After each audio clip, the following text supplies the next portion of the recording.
하나님 말씀 함께 보겠습니다. 누가복음 2장 1절부터 14절 말씀입니다.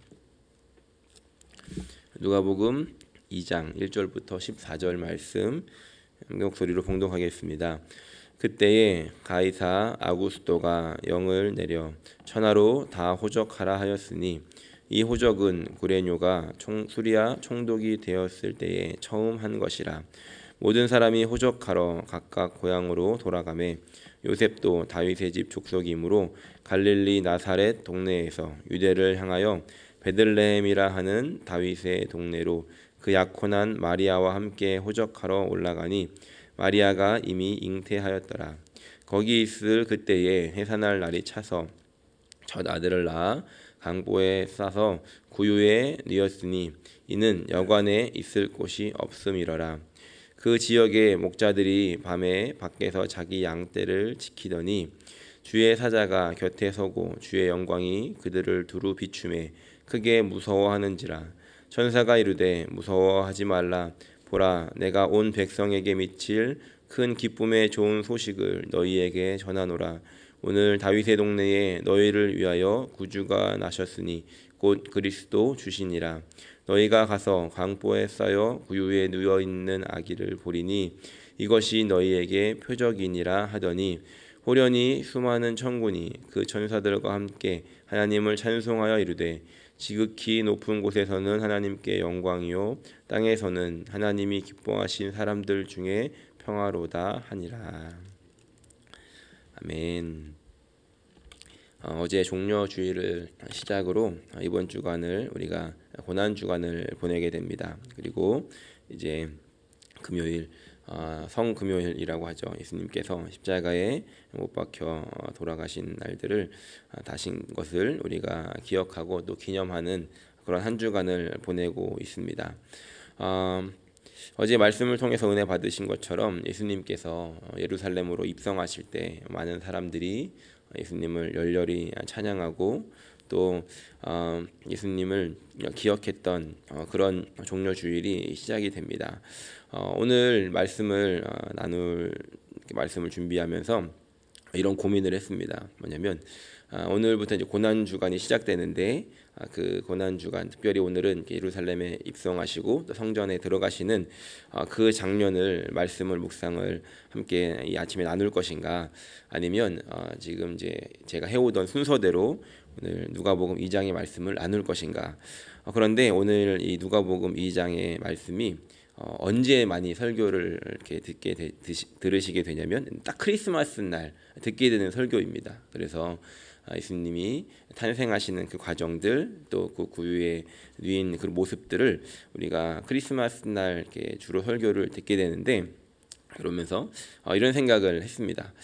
이 고난 주간을 보내면서 크리스마스에 듣던 그 설교를 듣는다는 건 어떤 느낌일까? 이 시간에 이 말씀을 묵상한다는 건 또 어떤 의미가 있을까를 고민하고 또 기도하며 이 말씀 속에서 우리가 함께 이 크리스마스에만 이 말씀을 나누는 것이 아니라 부활주의를 다가오는, 부활주의를 앞두고 보는 이 말씀, 이런 마음으로 좀 함께 말씀을 준비했습니다.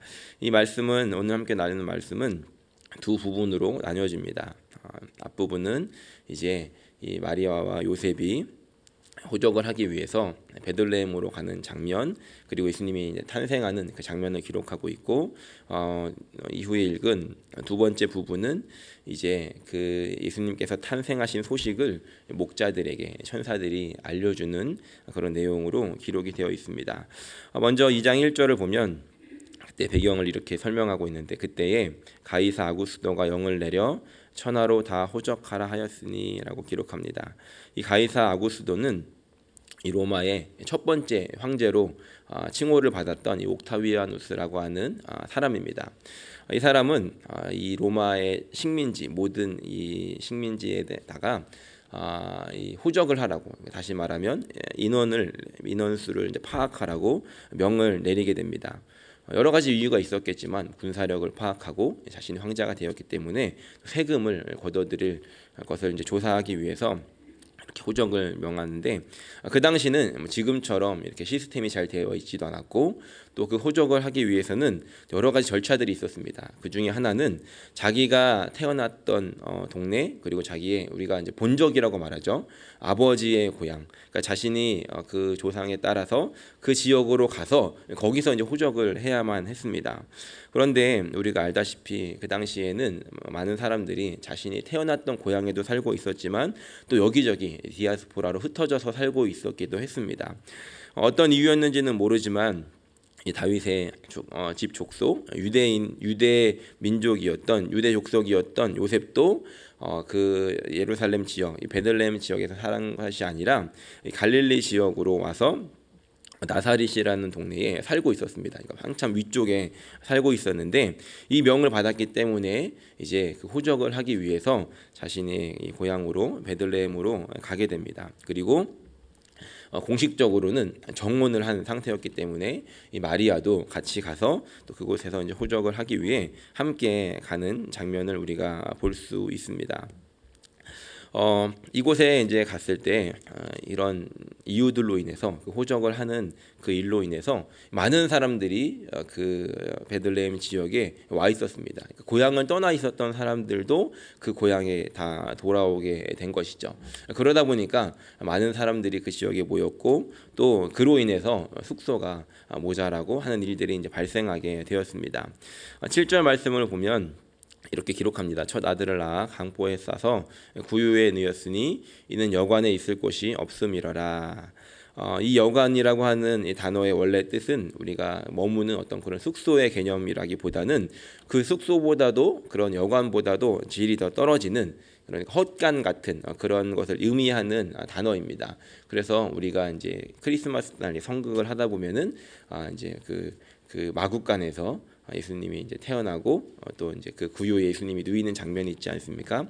그래서 이렇게 이제 그 여관이라고 해석이 그 번역이 되어 있지만 그렇게 그 헛간 같은 곳도 없을 만큼 그곳에서도 예수님께서 그런 곳밖에 없을 만큼 많은 사람들이 그곳에 몰려들었고 그로 인해서 이런 상황이 되었다는 것입니다.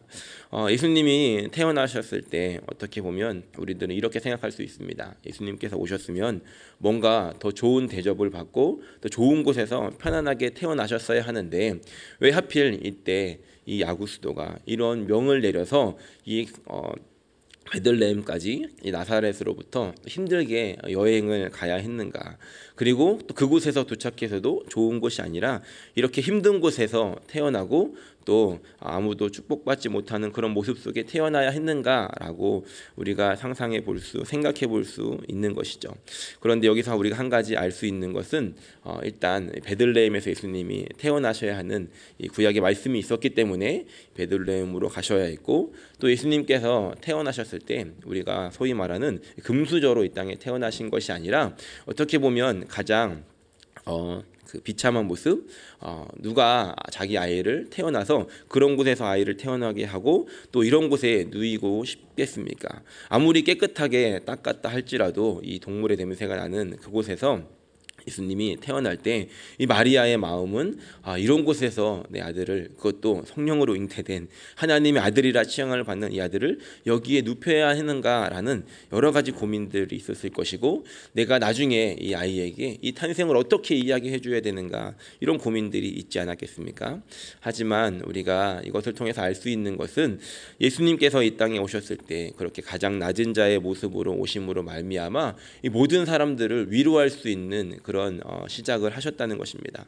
예수님께서 금수저를 물고 이 땅에 오셨다라고 한다면 이 어려움 가운데 있는 사람들 또 어려움 속에서 살아가고 있는 사람들은 그래 예수님께서는 그렇게 태어나셨으니까 나와 다른 이야기야 라고 생각할 수 있지만 예수님의 이 이야기를 보면서 모든 어머니들이 어떻게 이런 곳에 아이를 낳으며 이런 마음을 가질 수 있을까라는 생각함과 동시에 예수님의 탄생을 보며 그래 나는 적어도 이렇게 태어나지 않았어 라는 그런 위로를 예수님의 탄생으로부터 우리는 받을 수가 있게 되는 것입니다.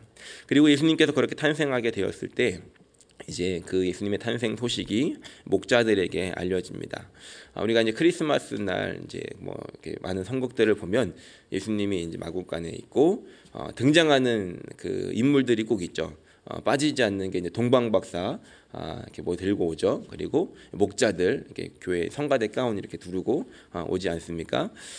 누가복음에서는 목자들만 나오고 마태복음에서는 이 동방박사들만 나옵니다. 그래서 사실 시간적인 이런 것들을 비교해 본다면 우리는 이제 어쩔 수 없이 크리스마스 날 연극을 한 번 해야 되기 때문에 동방박사랑 목자들이 같이 나오지만 사실은 아마 시간을 두고 왔을 것이다라고 이야기를 합니다.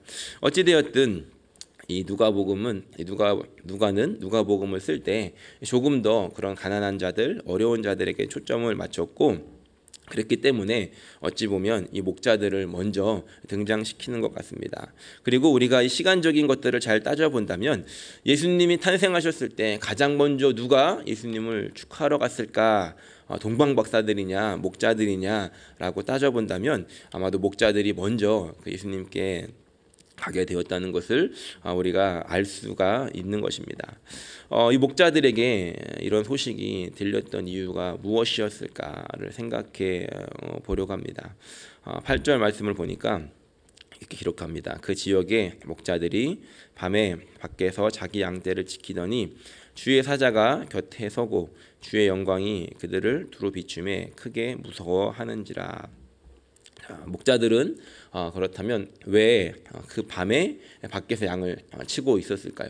목자니까 당연히 그래야 되는 거 아니야 라고 한다면 목자들은 참 불쌍한 인생일 것입니다. 그럼 집도 없이 떠돌아 다녀야 되는가? 그것이 아니라 시즌이 있습니다. 이스라엘에는. 그래서 이제 막 풀이 막 나기 시작하는 시즌이 되면 이 목자들은 자신의 양들 그리고 이제 다른 사람의 양을 대신해서 키우는 목자들은 그 양을 데리고 어디로 가냐면 그 이스라엘 지역은 이제 우리 호주처럼 풀이 많이 나지 않기 때문에 멀리 갑니다. 먼저 멀리 가서 그곳에서부터 이제 풀을 뜯겨서 이제 풀이 나기 시작하는 시즌이기 때문에 이제 집 가까운 쪽으로 이렇게 오면서 이제 꼴을 먹이게 됩니다. 그리고 그 집 가까운 쪽에 이제 오게 되면 그때는 이제 시즌이 바뀌어서 농사를 지을 수 있는 시즌이 되죠. 그러면 그 목자들은 이제 농사를 짓고 또 그 양들은 어린 아이들이나 뭐 여자들이 그 집 가까운 데서 밤에 들어올 수 있는 곳에서 이렇게 양을 치게 됩니다. 그래서 이 목자들은 지금 그 시즌에 멀리 가서 양을 치기 때문에 그러다 보면은 집에 돌아올 수가 없고 밤에는 간이 울타리를 만들어서 거기서 이제 양떼를 지키고 돌아가면서 보초를 쓰면서 그 간이 울타리 앞에 돌아가면서 그 문 앞에서 이제 양을 지키고 서게 됩니다. 그래서 예수님께서 나는 양의 문이다라고 이제 비유를 하시는 장면들이 그런 모습들인데 어쨌든 지금 목자들이 그런 이제 이유들로 인해서 멀리 가서 지금 양을 치고 있고 또 이 그런 목자들은 삶이 녹록지 않는 그렇게 멀리까지 가서 양을 다른 사람의 양을 쳐야 됐고 또 그렇게 야영을 해야 되는 그런 사람들이었다는 것입니다.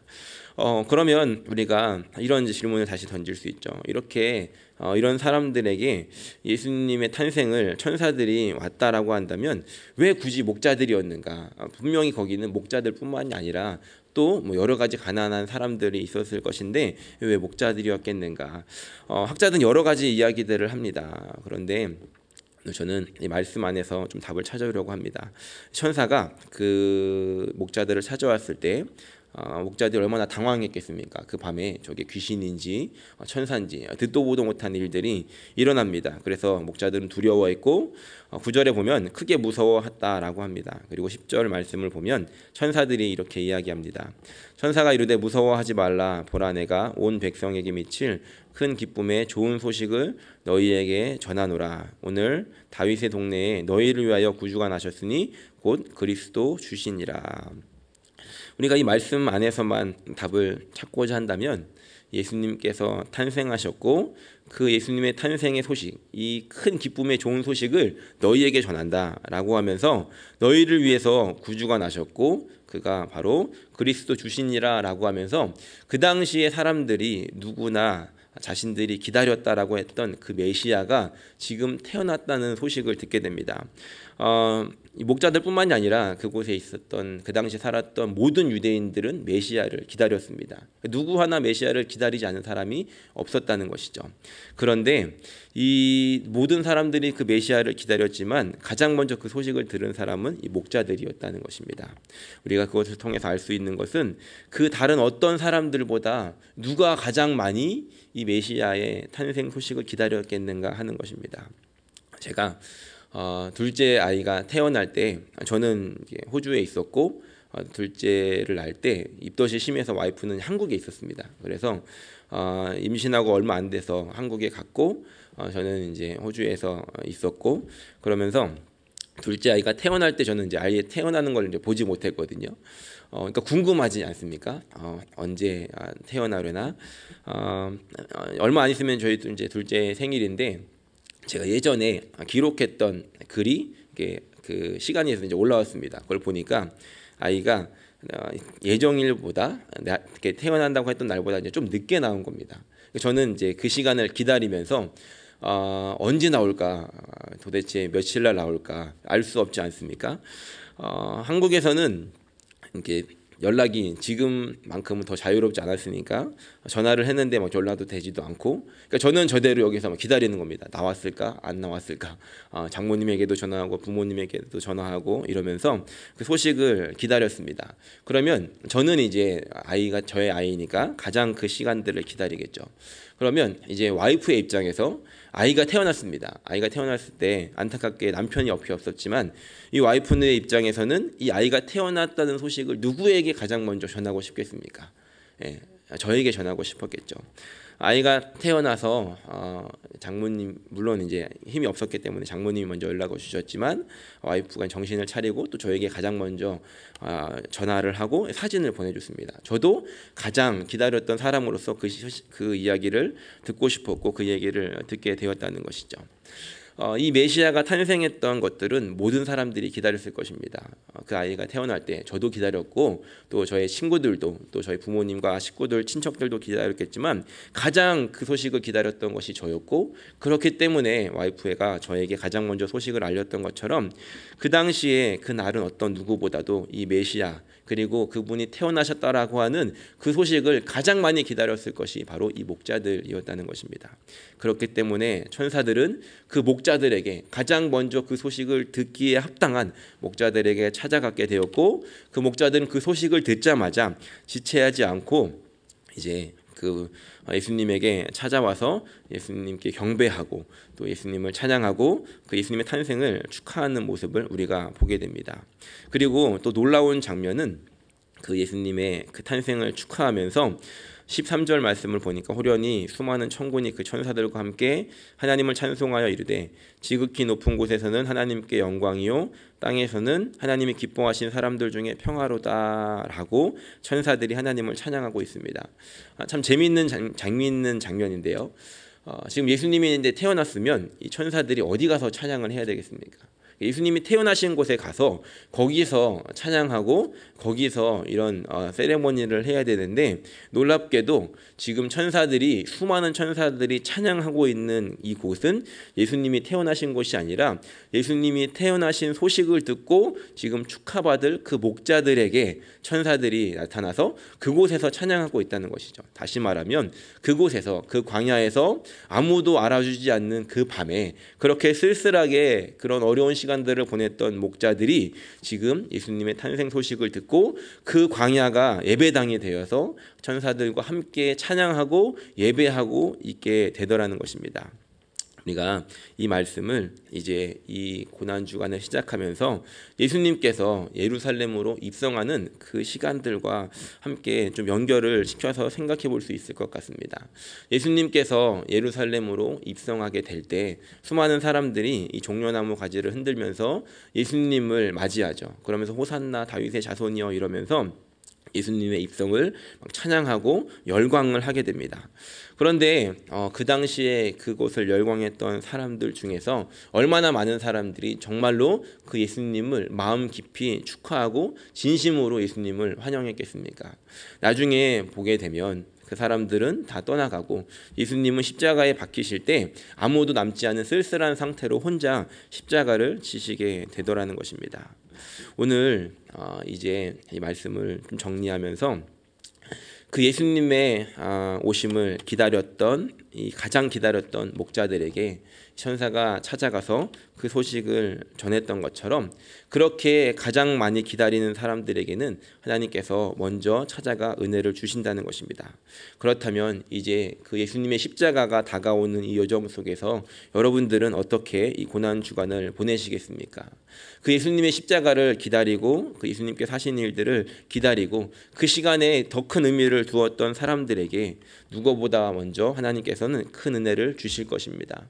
누구보다 먼저 찾아가셔서 그 기쁨의 소식을 알리실 것입니다. 그리고 그것에 함께할 수 있도록 여러분들이 이 고난 주간을 보내는 그 자리, 여러분들이 일터에 가시든 아니면 집안에 계시든 그곳에서 하나님의 그 예수님을 기다리는 그 자리가 바로 하나님께 예배하고 하나님을 찬양하는 자리, 그리고 그 기다림의 완성을 이루는 자리가 되어지게 되는 것입니다.